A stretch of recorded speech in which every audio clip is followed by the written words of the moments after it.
ঘরের মাঠ কিংবা পরের মাঠ, আগে ব্যাটিং কিংবা পরে ব্যাটিং, টস জেতা কিংবা টস হারা, একাদশে পরিবর্তন কিংবা কৌশলে পরিবর্তন, এমনকি সুনীল নারিনকে সিজনে প্রথমবারের মতো ওপেনিংয়ে পাঠানো, এমনকি ক্যামেরন গ্রিনের অন্ততপক্ষে পেস বোলিং অলরাউন্ডারের রোলটা নেয়া, এমনকি এই ক্যামেরন গ্রিনকে 6 নম্বরে ব্যাটিং করতে পাঠানো, এমনকি প্রতিপক্ষকে 200-র মধ্যে আটকে রাখা, কিছুতেই কিছু হচ্ছে না।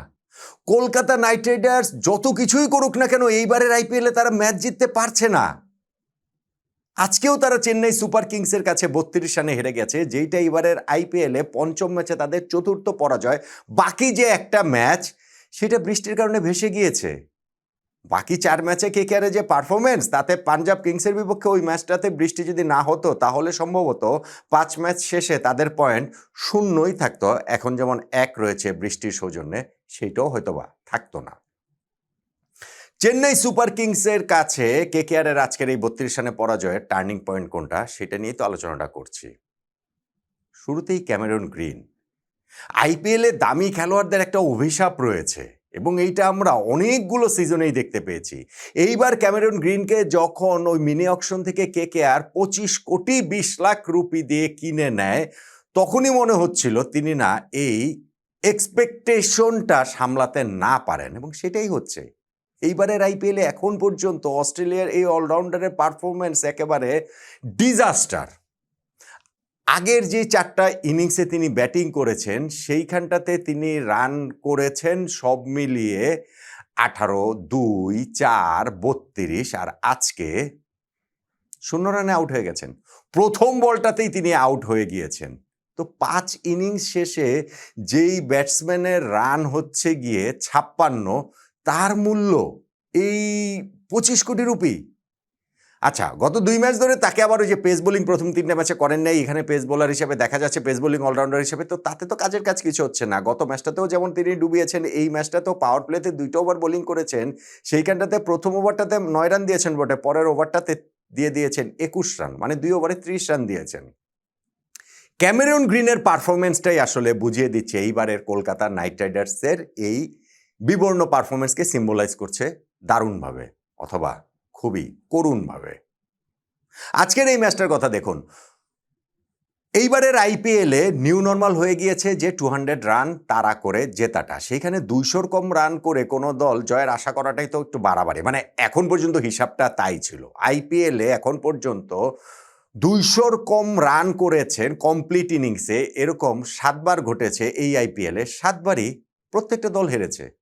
200-র কম রান করে তারা কিভাবে জিতবে? যারা রান তারা করেছে প্রত্যেকটা দলে জিতেছে। ফলে আজকে যখন সিএসকে কে 192 রানে আটকে রেখেছে কেকেআর, তখন তো তারা জয়ের আশাটা করতেই পারত, কিন্তু সেই জয়ের মতো জায়গাতেই তারা যেতে পারেনি।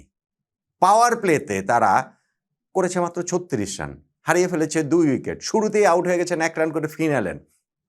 সুনীল নারিনকে বলছিলাম যে সিজনে প্রথমবারের মতো ওপেন করতে পাঠানো হয়েছে এবং তিনি একটা লাইফ পেয়েছিলেন, তাও 17 বলে 24-এর বেশি করতে পারেননি। আজিঙ্কা রাহানে এবং অঙ্কুশ রঘুবংশী এসে তারা ওই টুকটুক করে ব্যাটিং করা শুরু করলেন। ভাই, 193 রান তো টার্গেট, ওই রানটা তো করতে হবে। পাওয়ার প্লেতে যদি মাত্র 36 রান হয়, তাহলে তো ওই 193 রানকেও অনেক বড় দেখায়।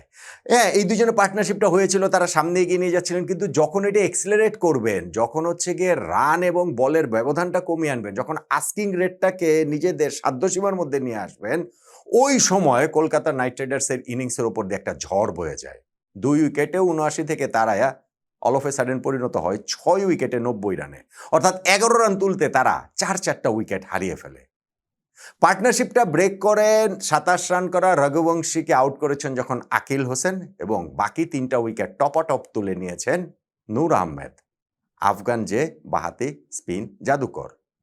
এবং সেই উইকেটগুলোতে ক্যামেরন গ্রিনের উইকেটটাও রয়েছে, যিনি মুখোমুখি হওয়া প্রথম বলটাতেই আউট হয়ে যান। তার আগে আজিঙ্কা রাহানাকে আউট করে দিয়েছেন এই নূর আহমেদ। তারপরে ব্যাটিংয়ে যখন নামলেন গ্রিন, প্রথম বলটাতেই তাকে আউট করে দিলেন এবং নেক্সট ওভারটাতে তিনি রিঙ্কু সিংয়ের উইকেটটাও তুলে নিলেন, যিনিও খুবই স্ট্রাগল করছিলেন। 12 বলে মাত্র 6 রান করেছেন। ফলে 2 উইকেটে 79 থেকে ওই জায়গাটাতে একটা সম্ভাবনা থাকলেও থাকতে পারতো। ধরেন না ওইখানটাতে পার্টনারশিপটা ব্রেক হয়েছে 10th ওভার গিয়ে, তারপরেও 10 ওভার শেষে তাদের রান ছিল 3 উইকেটে 81, বাকি 10 ওভারে আরও 112 রান প্রয়োজন।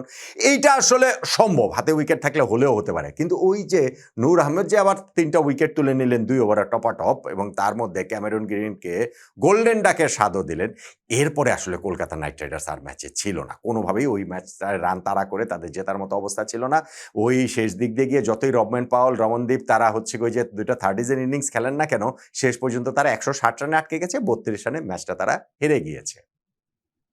কিন্তু তাদের বোলিং এফোর্ট ভালো ছিল। চেন্নাইয়ের এই মাঠে তাদের বোলাররা খুব ভালো পারফর্ম করেছেন, স্পেশালি যদি আপনি পাওয়ার প্লের পরের অংশটার কথা চিন্তা করেন। পাওয়ার প্লেতে চেন্নাই সুপার কিংস তারা নিজেদের মাঠে একটা বিস্ফোরক শুরু করেছিল, এবং সেইটা সঞ্জু স্যামসন, আয়ুষ মাত্রেদের সৌজন্যে। ঋতুরাজ গায়কোয়াড় শুরুতে আউট হয়ে গেছেন, কিন্তু পাওয়ার প্লেতে তারা 2 উইকেটে 72 রান তুলে ফেলেছে, এবং 17 বলে 38 রান করে আয়ুষ মাত্রে আউট হয়েছেন, এবং সেই মাত্রেই কিন্তু ওই ক্যামেরন গ্রিনের ওভারটাতে 21 রান নিয়েছিলেন, 2টা 4 মারলেন, 2টা ছক্কা মারলেন।